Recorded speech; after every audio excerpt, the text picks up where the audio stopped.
عقیدہ توقیفی امر ہے، اللہ کی طرف سے جو کتاب و سنت میں بیان ہوا ہے اس کو اپنے دل میں پختہ رکھنا لازم ہے۔ یہی وجہ ہے کہ عقیدہ اپناتے ہوئے صرف کتاب و سنت کو ہی دیکھا جائے گا۔ عقیدے کے مسائل میں رائے اور قیاس کا کوئی دخل نہیں ہے۔ رائے اور قیاس سے کوئی عقیدہ ثابت نہیں کیا جا سکتا۔ اللہ مالک کی ذات اور جو چیزیں مولا و مالک کے لیے واجب ہیں، اور اسی طرح جن چیزوں سے اللہ مالک کی ذات پاک ہے، اس کے بارے میں ہمیں علم کہاں سے ہوگا؟ اللہ کے کلام سے۔ کیونکہ جو چیز اللہ نے اپنے لیے اپنے کلام میں بیان فرما دی، اور جس چیز کی نفی اپنی ذات کے معاملے میں بیان فرما دی، تو اس کو ماننا واجب ہے۔ اللہ مالک کے بعد اللہ مالک کو رسول اللہ صلی اللہ علیہ وسلم سے بڑھ کر کوئی نہیں جانتا۔ تو جو چیز رسول اللہ صلی اللہ علیہ وسلم کی حدیث میں اللہ مالک کی ذات کے لیے واجب قرار دی گئی، اس کو مانا جائے گا، اور جن چیزوں سے مالک کی ذات کو منزہ اور پاک کیا گیا ان چیزوں کی نفی کی جائے گی۔ اس لیے عقیدے کا مسئلہ، اس کا مصدر صرف قرآن اور حدیث ہے۔ یہی سلف صالحین کا منہج ہے۔ جو چیز انہیں کتاب و سنت سے اللہ کے لیے ملی انہوں نے اس کو واجب جانا۔ کتاب و سنت میں جس چیز کی اللہ مالک کے لیے، اس کی ذات کے لیے نفی کی گئی، انہوں نے اس کی نفی کی۔ یہی وجہ ہے کہ سلف صالحین میں عقیدے کے مسئلے پہ اختلاف نہیں ہوا۔ ان کی جماعت ایک رہی، ان کا گروہ ایک رہا، وہ عقیدے کے معاملے میں متفق رہے۔ مسائل میں اگر کہیں اختلاف ہوا تو ہوا، لیکن سلف صالحین کا عقیدہ، چونکہ انہوں نے اس کو اخذ کیا تھا کتاب و سنت سے، تو کتاب و سنت سے جب عقیدہ اخذ کیا جائے گا تو کتاب و سنت کو پکڑنے والوں کے لیے جو چیز اللہ مالک نے بیان فرمائی وہ اتحاد و اتفاق ہے، وہ انتشار نہیں ہے۔ آئیے مالک کا فرمان سنتے ہیں، وَاعْتَصِمُوا بِحَبْلِ اللَّهِ جَمِيعًا، سب کے سب مل کر اللہ کی رسی کو مضبوطی سے تھام لو۔ اللہ کی رسی کیا ہے؟ کتاب و سنت، قرآن اور حدیث، جس کو اللہ مالک نے نازل کیا، اللہ کا کلام، وَمِثْلُهُ مَعَ، اور اس کی مثل حدیث رسول صلی اللہ علیہ وسلم۔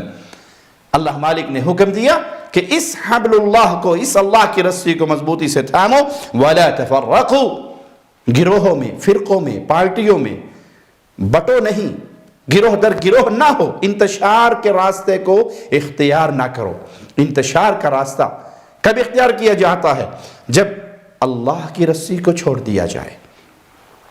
جب تک انسان اللہ کی رسی کو تھامے رکھے، اللہ کی رسی کتاب و سنت، اور اس میں دو باتیں نہیں ہیں، اس میں ایک ہی عقیدہ بیان ہوا، ایمان کی ایک ہی بات بیان ہوئی، تو جب تک اہل اسلام، اہل ایمان عقیدے کا مصدر کتاب و سنت کو مانیں گے تب تک اتفاق اور اتحاد رہے گا، لڑائی اور انتشار نہیں۔ مالک کا فرمان سنیے، فَإِمَّا يَأْتِيَنَّكُم مِّنِّي هُدًى فَمَن تَبِعَ هُدَايَ فَلَا يَضِلُّ وَلَا يَشْقَىٰ، اب تمہارے پاس جب کبھی ہدایت آئے میری طرف سے، مولا کا دو ٹوک اعلان ہے کہ ہدایت اللہ ہی کی طرف سے آئے گی۔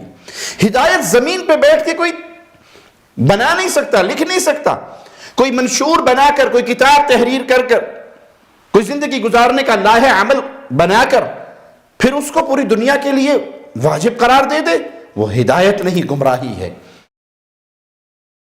فَإِمَّا يَأْتِيَنَّكُم مِّنِّي هُدًى، تمہارے پاس ہدایت آئے کس کی طرف سے؟ منی، مالک کی طرف سے، مولا کی طرف سے۔ فَمَنِ اتَّبَعَ هُدَايَ، پھر جس نے اس ہدایت کی پیروی کی وہ کبھی گمراہ نہیں ہوگا اور نہ ہی وہ تکلیف میں پڑے گا۔ اس لیے جن لوگوں نے عقیدے کا مصدر کتاب و سنت کو مانا وہ فرقہ ناجیہ قرار پائے، نجات پا جانے والے، کامیاب ہو جانے والے۔ رسول اللہ صلی اللہ علیہ وسلم نے جب 73 گروہوں کا ذکر کیا اور فرمایا کہ سب کے سب جہنمی ہیں، کلہم فی النار، سب کے سب نار کا ایندھن بننے والے ہیں سوائے ایک کے۔ تو پوچھا گیا وہ ایک کون ہے؟ تو جواب کیا ملا؟ ما انا علیہ واصحابی اليوم، جس پر آج میں اور میرے صحابہ ہیں، یہ اہل جنت ہے، یہ نجات پانے والے ہیں، یہ فرقہ ناجیہ ہے، یہ کامیاب گروہ ہے۔ تو صحابہ کا کتاب و سنت مصدر تھا عقیدہ لینے کے لیے، وہ اللہ کے کلام کی طرف لوٹتے تھے اور رسول اللہ صلی اللہ علیہ وسلم کے فرمان کی طرف لوٹتے تھے۔ اور سچ فرمایا آقا علیہ السلام نے، جب لوگوں نے عقیدے کے معاملے کو کتاب و سنت کے پاکیزہ چشمے سے لینے کی بجائے یونانی فلسفہ، علم منطق،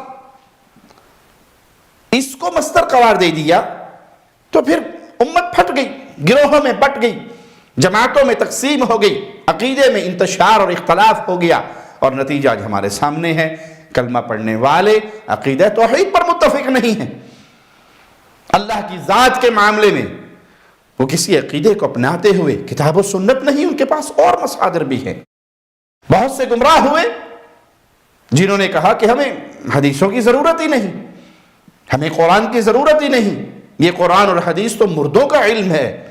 کس نے کس سے سنا؟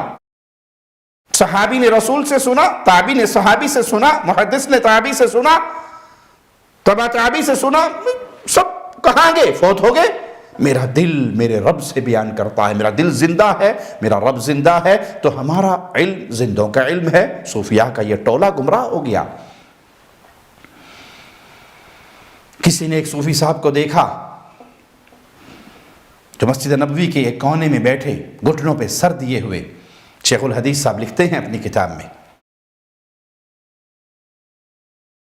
کہا کہ ادھر عبدالرزاق محدث لوگوں کو احادیث رسول بیان کر رہے ہیں اور تم یہاں کونے میں بیٹھے ہو گھٹنوں پہ سر رکھ کر۔ کہا یہ وہ اکٹھے ہوئے ہیں جو رزاق کے عبد سے حدیثیں سن رہے ہیں، اور میں رزاق سے ڈائریکٹ حدیثیں سنتا ہوں، مجھے جو ضرورت ہوتی ہے اپنے رب سے پوچھ لیتا ہوں۔ کہا اچھا اتنے پہنچے ہوئے تو بتاؤ پھر میں کون ہوں؟ تو اس نے نظر اٹھائی، دیکھا اور کہا فراست صحیح کام کرتی ہے، تو آپ خضر علیہ السلام ہیں۔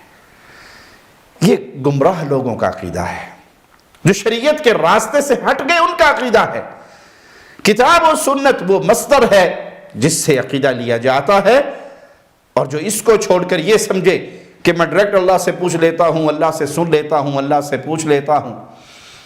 یا طاہر القادری صاحب فرماتے ہیں کہ حضرت شیخ روز بہان بکلی شیراز کے ایک بڑے کامل ولی اللہ عارف تھے، اور مفسر بھی عالم بھی تھے، صاحب تفسیر ہیں، تفسیر روز بہان بکلی کہلاتی ہے، عرائس البیان، بڑے عارف تھے۔ وہ حدیث پڑھاتے تھے اور خاموشی سے بڑے بڑے محدثین اپنی اسانید حدیث کی درست کرنے کے لیے ان کی بارگاہ میں آتے، بڑے بڑے اکابر محدث۔ شیخ روز بہان بکلی صوفی ولی اللہ عاشق ولی اللہ عارف تھے، صاحب نور تھے، خاموشی سے بیٹھے رہتے، وہ حدیث طلباء محدث ہوتے، پڑھتے، آپ سماع کرتے، آپ چپ رہتے تو سمجھتے وہ کہ حدیث صحیح ہے، چپ رہتے تو سمجھتے ہیں سند صحیح ہے۔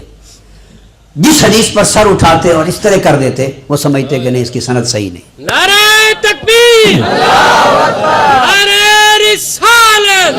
ایک روز ایسے ہوا کہ محدثین طلباء نے حدیث پڑھی، آپ نے سر اٹھا کے اس طرح کر دیا۔ انہوں نے کہا حضرت یہ تو اس کی سارے اسانید میں تمام رجال ثقہ ہیں اور سند مضبوط ہے، حدیث مقبول ہے، فلاں فلاں فلاں محدثین نے اسماء الرجال میں، فن رجال کی کتابوں میں جرح کر کے اس کی تصحیح کی، توثیق کی، اس کی سند کو قبول اور مضبوط ثقہ کہا ہے۔ انہوں نے محدثانہ دلائل دیے، آپ سن کے مسکراتے رہے۔ فرمایا کہ آپ کی بات ختم ہو گئی؟ ختم ہو گئی۔ آپ نے فرمایا تم ابھی سند میں ہو، تمہاری ساری بحث سند تک ہے، سند سے آگے نہیں گئے۔ میں تمہاری سند کی بحث سنوں یا صاحب سند کا فرمان سنوں؟ انظر ھذا محمد رسول اللہ صلی اللہ علیہ وسلم یقول ما قلت ھذا، پردہ اٹھاؤ یہ مصطفیٰ سامنے ہے، فرما رہے عثمان میں نے یہ نہیں کہا۔ یہ پرلے درجے کے گمراہ لوگوں کا عقیدہ ہے۔ قرآن اور حدیث کے اندر دین بند ہو چکا ہے۔ آج کسی کا مشاہدہ، کسی کا مراقبہ، کسی کی چلہ کشی، کسی کا یہ دعویٰ کہ اللہ کے نبی صلی اللہ علیہ وسلم میرے پاس سامنے کھڑے ہیں، یہ سب گمراہی ہے، دین سے دوری ہے، اسلام سے دوری ہے، اسلام کے حلیے کو بگاڑنے کی نامراد کوشش ہے۔ یہ تمہارا دعویٰ مان لیا جائے تو ہر فرقے کا پیر اپنی مرضی کی روایات تراش لے گا اور کہہ دے گا یہ اللہ کے رسول سامنے کھڑے ہیں اور مجھے بتا رہے ہیں۔ تو پیارے بھائی، امت اس وقت تک اکٹھی رہی جب تک عقیدہ کتاب و سنت سے لیا گیا، اور جب عقیدے میں رائے اور قیاس کو داخل کیا تو امت بٹ گئی۔ اس امت کو دوبارہ اکٹھا کیجئے۔ امت اکٹھی ہوگی تو صرف قرآن اور سنت پر، عقیدے کے معاملات میں اختلاف ختم ہوگا صرف اس نقطے پر جب یہ مان لیا جائے کہ ہمارا عقیدہ وہی ہے جو قرآن سے ثابت ہے اور جو محمد رسول اللہ صلی اللہ علیہ وسلم کے فرمان سے ثابت ہے۔ اللہ ہمیں سلف کے اسی منہج پہ زندہ رکھے اور اسی پہ ہمیں موت دے۔ اقول قولی ھذا واستغفر اللہ لی ولکم ولسائر المسلمین۔ ہر لمحہ قرآن اور سنت کا ترجمان، فضیلت الشیخ توصیف الرحمان۔